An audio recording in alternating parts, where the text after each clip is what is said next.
Friends, I welcome you to my channel. Before listening to this story, I will ask you to like and subscribe. It is not difficult for you, but it is pleasant for me. And we're starting. Roland Waters was sitting at the bar, sipping rum, patiently waiting for a message to arrive on his phone. Sipping his drink, he thought about the events that had brought him to this point in his life. Born 36 years ago in Anchorage, Alaska, he married Linda, his high school sweetheart, right after graduation. He went to work on the Trans-Alaska Pipeline and spent several weeks traveling from Prudhoe Bay to Valdez, fixing various problems as they arose. One day, he came home after a grueling 6 weeks on the road and found his wife in bed with not one but two of his former classmates. After claiming that it didn't really mean anything, he divorced her and joined the Army to get as far away from the situation as possible. He eventually met and married Melissa while stationed at Fort Bliss, Texas. He thought he had hit the jackpot, but found out the exact opposite after returning from a 12-month business trip to Iraq. He discovered that she was making love to another soldier at the base and divorced her. This marriage lasted just under 2 years, around the same time as his marriage to Linda. He threw himself into his work and became the best soldier he could. He had one task: to kill the enemy, and he's become damn good at it. After serving in the Army, he was hired as a freelance employee, working for various interests in countries such as Africa and the Middle East. He also worked in Myanmar, helping the ethnic minority to resist the brutal regime. In short, he became a soldier of fortune, a mercenary and highly paid and in demand. His ruthlessness, efficiency, and brutality in this field are just some of the things that attracted potential customers. In part, Roland was distinguished from other contractors by the fact that he carefully chose his clients. He refused to work, for example, with people who were involved in illegal substances or human trafficking. Several times he took on low-paying jobs simply because he agreed with his employer's case. Another thing that set him apart from the others was his choice of weapons. While others chose more modern equipment, he used an old Thompson submachine gun from World War II, which he bought from a somewhat dubious character who claimed it was used by another mercenary in the 1960s Congo War. Legend has it that Patty Hearst bought this gun after she heard it, the man said. Roland called this statement nonsense. Nevertheless, the weapon seemed to be calling to him, and it felt good in his hands. It's like they were created to be together. The weapon was in excellent shape, with 2 large magazines and a drum that held 100.45 caliber pistol cartridges. He had an effective range of only about 150 meters, but the trench broom, as it was also called, was deadly and quite suitable for him. He especially liked that it was possible to shoot from the hip. Of course, it cost him a lot of money, but it was deadly at close range and very reliable. After 10 years of working as a mercenary, he got tired of the constant fighting and returned home, hoping to leave the past behind and start a family. He became a freelance consultant for a private security company and settled down. He met his current wife, Susan, at a social event where he was hired to organize security. Susan was an attorney at the firm of Freeman and Douglas. He literally bumped into her at the event when she was walking to the bar. He caught her when she stumbled, preventing her from falling to the hard floor. He didn't think anything of it at the time, but Susan was immediately captured by a tall, quiet, and well-built man with a jagged scar on his face. They talked a lot that night and started dating. He was very careful not to reveal too much of his past, and only told her that he had worked abroad as a contractor after 4 years in the Army. He became very inventive when she asked about the scars dotted across his body, and he certainly never told her about his secret overseas accounts. He had already been burned twice, and he wasn't going to go through it again. They fell in love and got married a year after they first met, and Roland thought he had finally found his only soulmate. It was good between them at first. They enjoyed each other's bodies several times a week and got along well. Of course, they had disagreements like any married couple, but they overcame them. They even started talking about children and bought a 2-story, 3-bedroom house in a nice suburban area. Then everything went awry. Susan began to spend more time in the office working on various cases and drinking with the girls and other employees. This caused alarm, but then came the summer party, which was organized by her company. He went with Susan, as always, but he knew that problems would arise as soon as he entered. Susan introduced him to her colleagues, as always, but then she introduced him to the new lawyer at the firm, Michael Van Owen. For a moment, Roland experienced a bout of déjà vu. He hoped it wasn't the Van Owen he knew from Africa, but when he looked at the tall man with the chiseled face, His hopes were not fulfilled. It was the same man, the man who had once recruited him and fought with him, but became a defector after he was offered more money, allegedly from a federal agency. Of course, that was a few years ago, but Roland wasn't the forgiving type, and he never forgot a face. Roland came face to face with the man who once tried to kill him. Van Owen held out his hand with a smirk on his face, but Roland just walked away. Susan ran after him, calling for him. "Roland, darling," she said. "What happened? Why were you so rude to Mike?" Roland couldn't tell Susan the whole story without revealing his true past. "I don't believe this man," he said. "Something about him bothers me. I'm sorry, I really can't explain." "Well, you're just going to have to get over it," she said. "Mike and I are currently working on several projects, and we will spend a lot of time together. Now get together and join us at the table." "Do you work together?" Roland asked. Susan nodded. "Yes, together," she said. "Come on, we need to get back to the party." Susan grabbed his arm and led him back to their table. He held her for a moment. "Listen, Susan, you need to be careful with him," he said. "Don't worry," she said. "I'll be careful. Now come on, you're embarrassing me."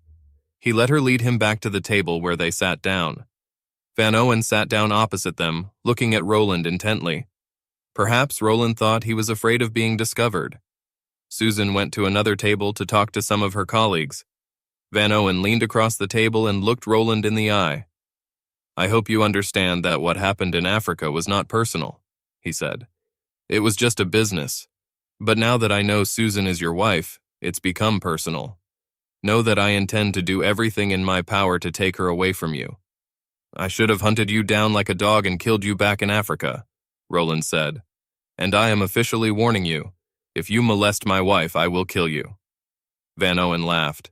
"You're just as stupid a romantic, Roland," he said. "You've always been one. I've already tried your wife, and I'm going to use it right in front of you before it's over. And then I will close that contract. I bet she doesn't know about your past, does she? Who knows, maybe I'll tell her. But I will make a truce for this night for the sake of the good old time." "I'm warning you, Van Owen," Roland said. "It's not going to end well for you. Leave it alone. Don't get Susan involved." Van Owen smiled, but it wasn't a friendly smile. Susan returned to their table and looked at the two men. "I see you two are getting to know each other," she said. "Yes, we know exactly where we are, don't we, Roland?" Van Owen asked. "Yes," Roland said in a neutral tone. Susan looked around between them, wondering what was going on between the two men. She also wondered if Mike had told Roland about their affair. She knew that Roland would not tolerate her infidelity, especially after what his previous wives had done to him. She sat down next to her husband and the three of them ate, Roland and Van Owen looking at each other intently all the time. It seemed to Susan that she could ease the tension between them with a knife. After the meal and the obligatory speeches, Susan grabbed Roland by the arm and dragged him onto the dance floor. Roland held her tightly, feeling her body next to his. He usually liked her closeness, but not this time.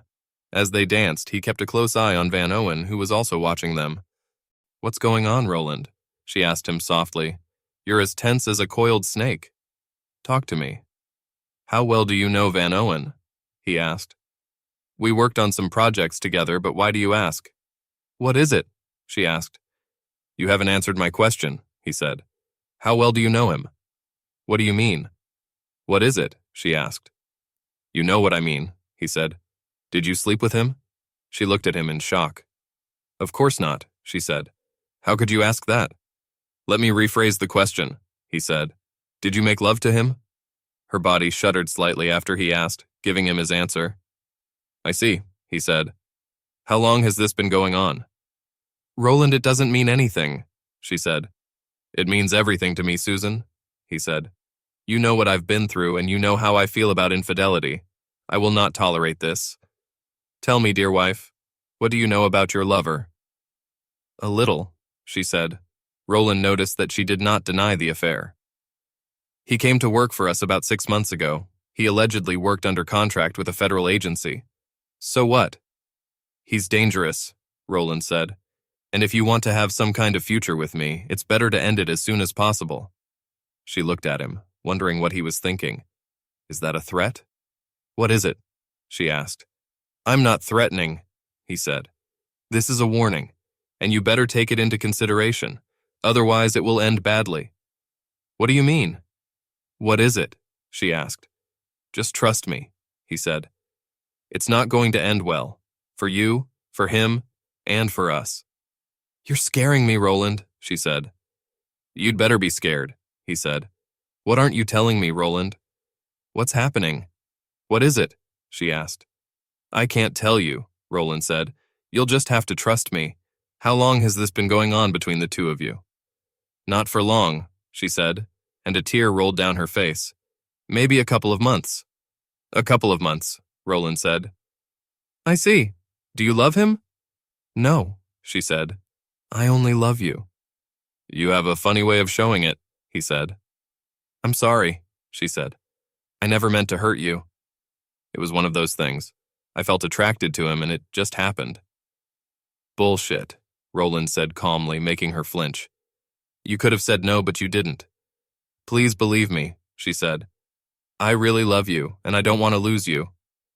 All right, Roland said. Then you won't have a problem finishing it. Why don't you tell him to leave you alone right here and now in front of me? All right, she said, if that's what I have to do. Let's go tell him right now. If that's what you want, she said nervously. They left the dance floor and headed back to their table. Van Owen stood and watched them approach. My wife has something to tell you, Van Owen, Roland said. Mike looked at Susan, who looked scared. Mike, he knows. We can't date anymore, she said. I am a married woman and I want to stay that way. Van Owen nodded. I see, he said, looking at Roland. Well, I think the strongest man has won again, he added, holding out his hand. No offense? Roland frowned at Mike's outstretched hand.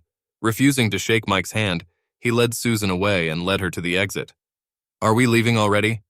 What is it? She asked. Yes, he said. When they got to their car, Roland surprised Susan again by inspecting the car before getting inside. He even opened the trunk and hood, looking for wires or anything else superfluous. After making sure that the car was not booby-trapped, he sat Susan down and went inside. What was that? Susan asked. You can never be too careful, he said. They drove home in silence. Roland was furious and Susan was scared, not knowing what her husband was going to do. She hoped her performance at the party had convinced him enough to let go of her affair. But she still had misgivings. Looking at her husband, she suddenly did not recognize him. It was like looking directly into the face of death itself. Are we okay? What is it? She asked, afraid of what he might say. It depends on you, he said. As long as you stay away from Van Owen, yes. Actually, I think you should find another job. I can't do that, she said. I am working on some very important projects right now, and if successful, I can become a partner in the firm. Roland looked at her. So you're telling me that your job is more important than our marriage? Roland asked. No, she said. It's just that I'm at a crucial stage in my career, and I can't afford to screw up right now. You've already ruined our marriage. My gut tells me I should kick your ass, he said. And I still can. If I find out that you and Van Owen are making love, it's over. Is that clear? She nodded. I understand, she said. But you have to tell me what's going on between the two of you. I've already said that I can't reveal it, he said. Let's just say we've dealt with each other before and let's leave it at that, okay? Susan nodded, but decided to confront Mike. At that moment, Roland decided that he would try to settle things with Susan, but it would be a trust but verify situation. At the first opportunity, he contacted his old friend, who specialized in surveillance. Bill Matthews had problems with the law as a child, but those who knew him simply said that he was an excitable boy. Bill wasn't as good with firearms as the others on his team, but he was the best scout and observer Roland had ever met. He was also a good tactician and could assess the situation in seconds. Roland often said that he trusted Bill's guesses more than the so-called facts of other people. What? Is Van Owen alive? Are you sure? Oh yes, Roland said. And he used my wife. What do you want from me? Whatever it is, I will do it. Right now, I need surveillance. Audio, video, surveillance, Roland said. How much will you charge me for this? Hey, I owe you my life a few times, Bill said. Thank you, Roland said. I appreciate it, but at least let me cover the expenses. Buy me a beer when it's over, okay? Bill asked. Roland smiled. Consider it done, my friend, he said. So what are you going to do with them if they're still, involved? Bill asked. We'll cross that bridge when we get to it, Roland said. It didn't take long for Roland to get the necessary evidence. A week after talking to Bill, he was holding a large manila envelope with photos and a USB drive with several high-resolution videos. That Friday, he was sitting at the kitchen table with an envelope and waiting for his wife to come home. His .45 caliber pistol was also on the table. It was 6:30 p.m. when she opened the door and went inside. She went into the kitchen and saw her husband sitting at the table with an envelope and a gun in front of him. She knew instinctively that she had been caught.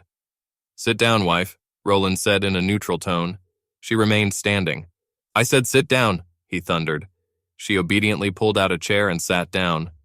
So you caught me, she said. Roland nodded slowly. Do I need to show the photos? He asked. What about the video? Her eyes widened. Do you have a video? What is it? She asked. Yes, Roland said. In high resolution. I have to say that you were supposed to be a star. Do you know what was worse than seeing you used by that piece of shit? No, Roland, I do not know, she said softly. To hear you two humiliate me, he said. Susan lowered her head, tears rolling down her cheek. Stop crying, he said. You made me a promise and then you broke it. How could you do this to us? Have I been such a bad husband to you? Have I ever hurt you or treated you badly? No, you were a wonderful husband, she said.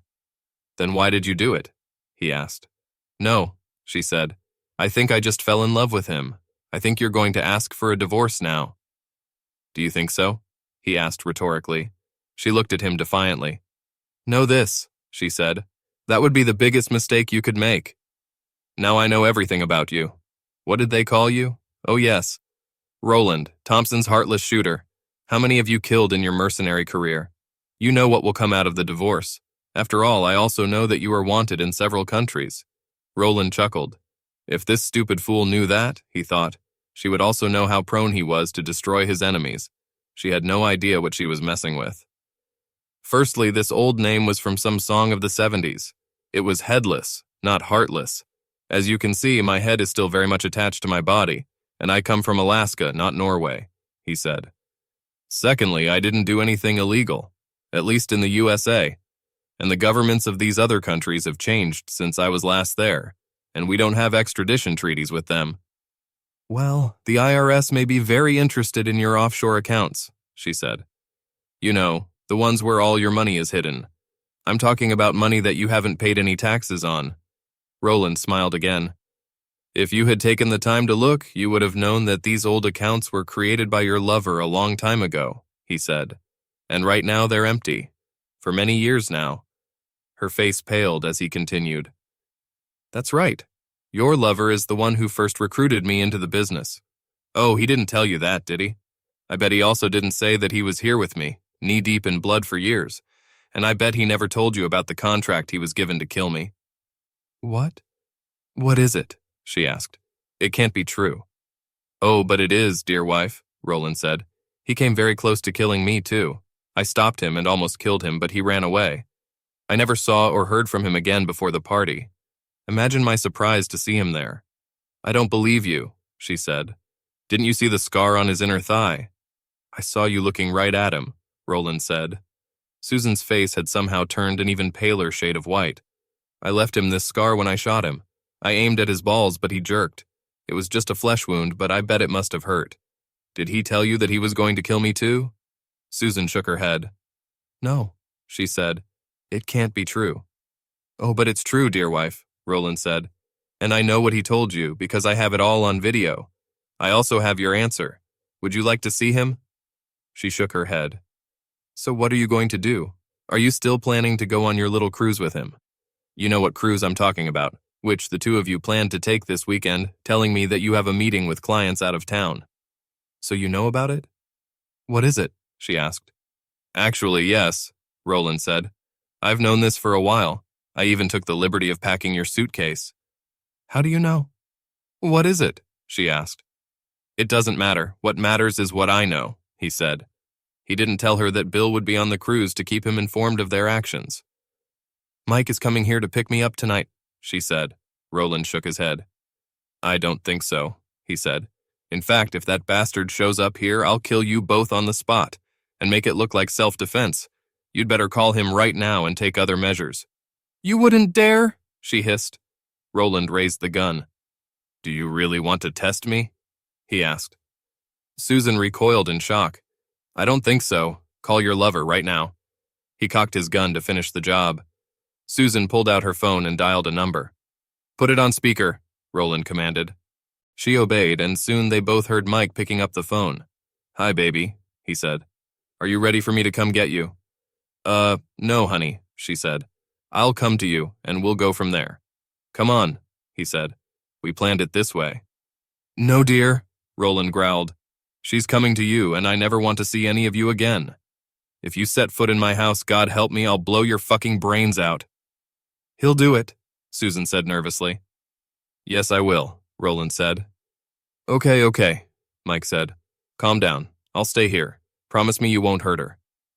"I won't hurt her if she leaves right now, and none of you will meet me on the way anymore," Roland said. He looked at his future ex-wife. "Call me as soon as you get to him, and call me as soon as you get to the airport. I'll know where you are all the time." He went back to the phone. "And if you cheat me again, Van Owen, I promise I won't miss." "Understood?" "I get it, Roland," he said. Roland took the phone from Susan and ended the conversation. He handed her the phone and nodded towards the door. "Get out," he said to Susan. Susan took a step towards him, reaching for his face. Roland backed away. "Stay away from me," he said. She recoiled from his words and the tone of his voice. "You've lost the right to touch me or kiss me. Just grab your shit and get out." She went to her luggage and looked at her husband again. "I'm sorry, Roland," she said. "Yes, of course," he said sarcastically. "By the way, you should know that as soon as Van Owen is done with you, he will deceive you, as he did with me. And trust me, he won't have a problem killing you. I'm not saying he'll do it. I'm just letting you know who you're dealing with. Just know that I won't pick up the pieces when he leaves you." Tears were streaming down her cheeks. "Don't you love me anymore?" she exclaimed. He shook his head. "No," he said. "I did it once. I even gave you a second chance, which I almost never do. But you decided to betray me. I don't hang out with traitors, and that's who you are. Now go away." She nodded and slowly walked out the door. Half an hour later, she called him to tell him that she was in Van Owen's apartment. Half an hour later, she called to say that they were at the airport. "Goodbye, wife," he said. "Enjoy what's left of your worthless life." "What does this mean?" "What is it?" she asked. "You know the old saying about lying with dogs," he said. "Just remember what I said. I think we are talking about whoever lies down with dogs will rise up with fleas. Translator." He ended the call and dialed Bill's number. "They're at the airport," he said when Bill answered. "Got it," Bill said. During the next day, Roland received regular news about Van Owen and his wife. It looks like they had a honeymoon on the cruise. On the second day of the cruise, Roland went to a local bar and watched the game on the big TV without enthusiasm while drinking his drink. Several people, including the bartender, tried to engage him in conversation, but quickly left him alone after he made it clear that he did not want company. About an hour later, his phone rang. He looked and saw that it was a call from Bill. He answered and talked to his friend. "What happened?" "Boss, your wife is in danger," Bill said. "Shit," Roland thought. "What's the matter?" he asked. "As you predicted." "I heard Van Owen talking to the guerrilleros," Bill said. "He's taking her to the island now, and I'm following them in another boat. He intends to hand her over to them as a slave." "Where are they going?" Roland asked. "Damn it, boss," Bill said. "There are about 700 islands in the Bahamas, but Van Owen let the cat out of the bag when he was talking to the partisans." "When should this transfer take place?" Roland asked. "From what I've heard, in about 12 hours, Bill said. "You have just enough time to get here if you want to pick her up." Roland hated what his wife was doing, but he couldn't live with himself if he let her get into this situation or worse, die. There was no other choice. Van Owen would have to die, and he would deal with Susan's betrayal later. "Send me the coordinates and find a transport," Roland said.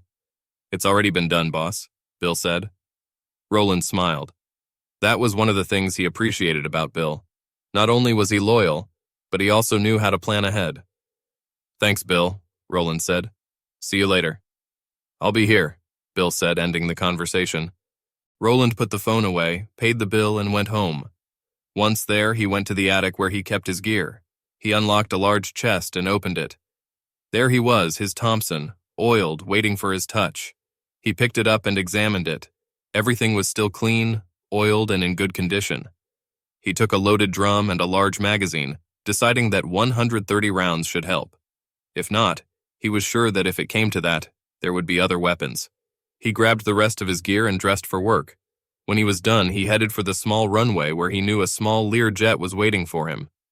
He talked to the pilot for a minute and gave him the coordinates, which Bill sent him along with an envelope with money.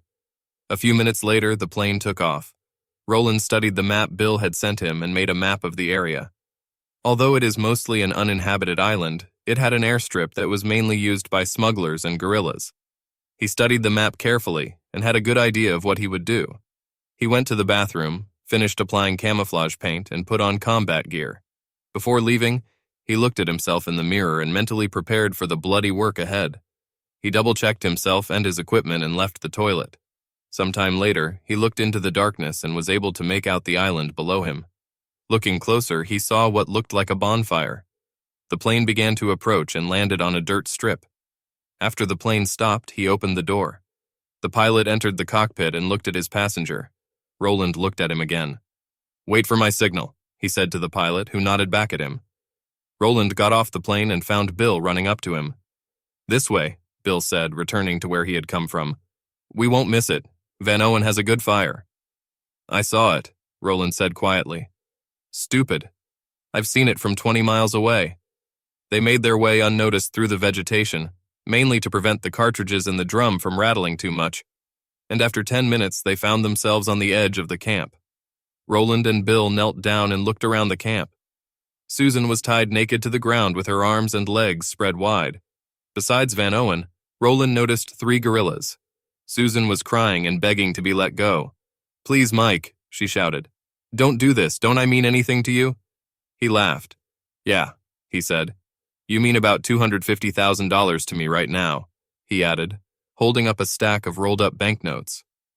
"As soon as the boss arrives here, we will make an exchange. You for the second half of my reward, and you will leave to live your new life. And your dumb weakling husband can't do anything about it." The 3 guerrillas laughed in response. One of them stood over Susan and began to unzip his trousers. "Hide it," Van Owen said. "El Capitan wants it to be fresh, you know that." The disgruntled partisan zipped up his trousers again. Roland looked at Bill, who was holding a .45 caliber pistol in his hand, then looked at his watch. It was time to move. He waved to Bill and the 2 of them quietly left. They approached the camp as Van Owen and the partisans gathered around the campfire. Roland motioned for Bill to stay behind him and take cover. Bill obeyed without question as Roland slowly entered the camp. The 4 men heard Roland switching the weapon to automatic firing mode, which required turning 2 switches, one to turn it off safely, and the other to switch it to fully automatic mode. Without saying a word, he pulled the charging handle back and before the partisans could react, fired several short automatic bursts from his hip, knocking the partisans back. A couple of guerrillas managed to fire a few shots, but they fired at Roland from a long distance. After the guerrillas were destroyed, Roland put a pistol to his shoulder and took careful aim. Before Van Owen could react, Roland shot him in the head with 3 shots, effectively hitting him. The whole incident took only a few seconds. Roland looked around to make sure everyone was safe. That's when he noticed Susan. One of the shots fired by the militants hit her in the side. Bill knelt over her while Roland watched. She looked at Roland with sad eyes. "To me, I'm sorry," she croaked. Soon her eyes dimmed. Roland had seen enough deaths to know that she was gone. Bill checked his pulse and looked at it. "She's dead, boss," he said. "Are we taking her with us?" Roland gathered saliva and spat in her face. He thought for a moment, watching the phlegm covering her left eye, then shook his head. "No," Roland said. "El Capitan was going to get a blonde. I think he should get what he paid for, shouldn't he?" "Damn, you're cold-blooded, boss," Bill said. Roland chuckled. "You know that, my old friend," he said. "Come on, let's take her to the fire." She wanted to be with Van Owen. She could burn with him. Forever. They dragged her lifeless body towards the fire, and Roland used the wads of money to light the fire, handing 1 wad of banknotes to his friend. "Consider it a bonus," he said as Bill put the money in his pocket. They placed Susan's naked body in the burgeoning fire, followed by Van Owen and 3 dead gorillas. "Help me," Roland said. "There's no point in leaving too much evidence." After he and Bill collected the used .45 caliber shell casings, they headed for the plane. The pilot was waiting for them and took off as soon as they entered the cockpit. Bill watched his old friend as the plane returned to the States. Roland was sitting in the back seat, looking out the window, drinking beer and smoking a rather expensive cigar. Bill had seen it many times before and knew better than to touch it, at least until the first beer was finished. "Do you mind if I join you?" Bill asked as Roland opened the second beer. Roland handed him a beer and a cigar and motioned for him to sit down. "We've been through some shit, haven't we?" Bill asked. Roland nodded, looking out the window. "You know, I'm very sorry about all this." "I know, Bill," Roland finally said. "I warned her. Damn it, I warned her this was going to happen. The stupid fool just didn't listen." "Are you thinking about going back into business?" "No," Roland said. "I'm getting old for this shit. Too sentimental." "Sentimental?" Bill asked. "Sentimental? This is the joke of the year." Roland chuckled. "Yeah," he said. "Did you notice that I didn't cut off anyone's head?" "I noticed that," Bill said. Roland was known for beheading his defeated enemies to strike fear into the hearts of anyone who could stand up to him. "I couldn't do that," Roland said. "Even after everything that cheating fool did, I just couldn't bring myself to do it." Bill nodded understandingly. "I remember a time when you would have skinned her alive and played with her bones like toys. Whatever you decide to do, you know I'll always have your back." Roland looked at him and picked up the beer. Bill returned the gesture, handing his beer to Roland. "I know, Bill," Roland said. "You've always supported me. You and I are the last in our team. You know that, right?" "Yes, boss, I know," Bill said. "Someone has to survive," Roland said. "Someone has to be there to tell this story. You're not going to do what I think you're going to do, are you? Please don't do this." Roland shook his head. "No," Roland said. "Besides, you know that old mercenaries like us never die. They're just going to hell to regroup." Roland laughed and took another sip of beer. "That's right," he said. He was silent for a couple of minutes.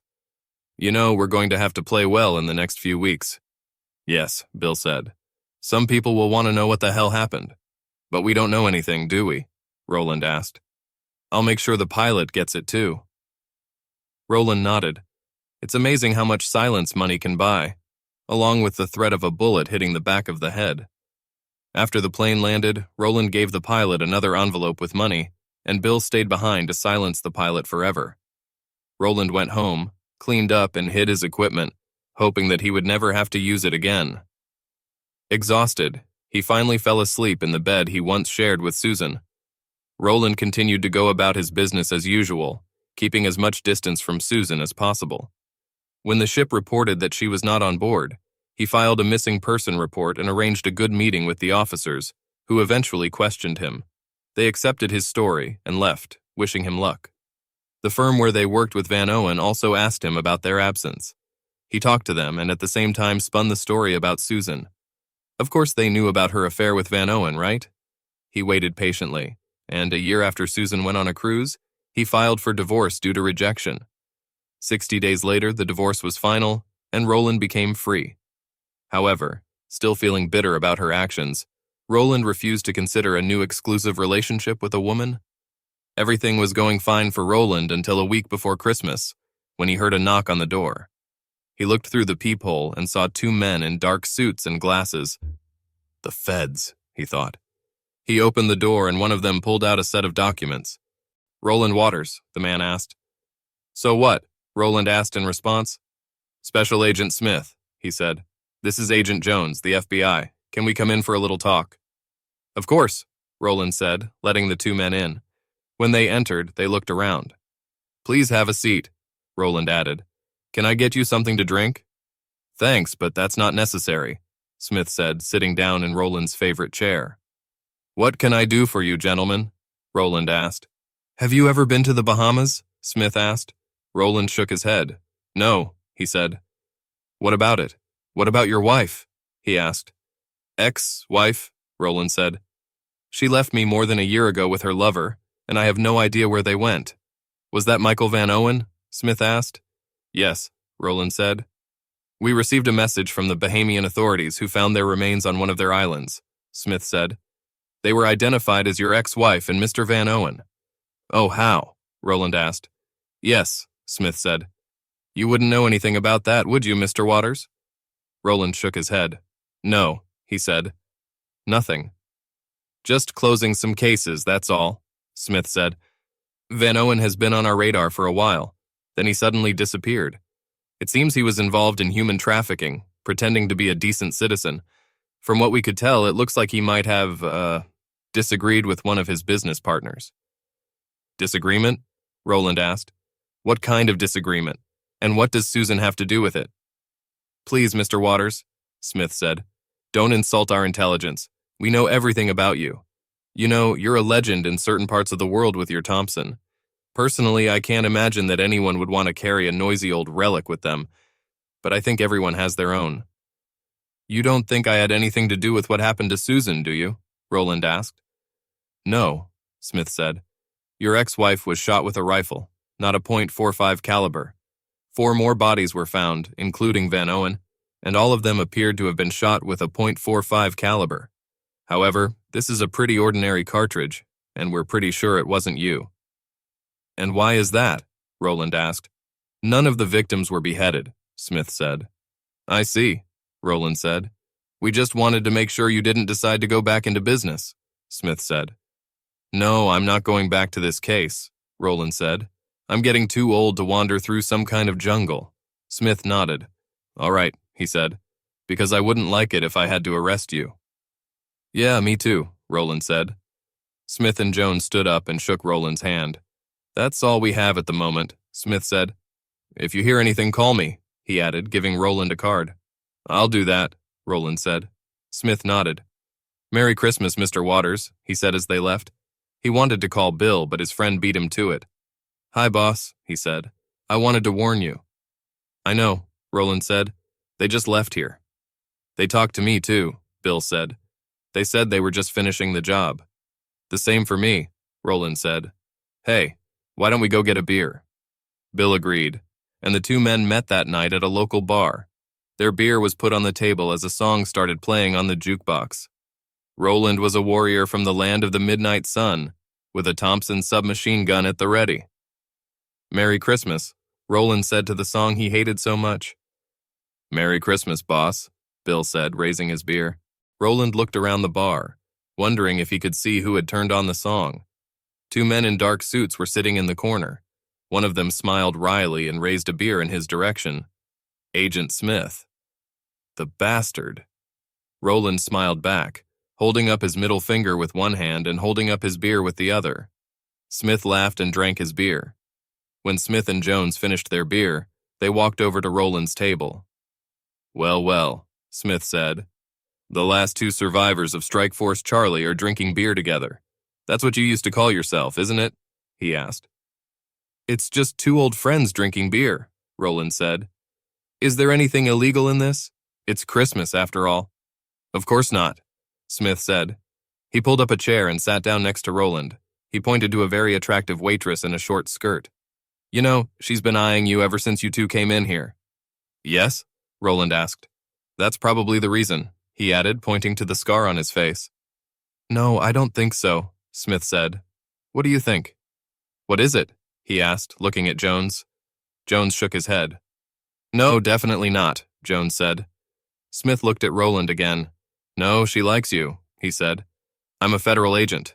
You know I can say these things. Maybe if you play your cards right, you can get this from her tonight. Roland looked at him.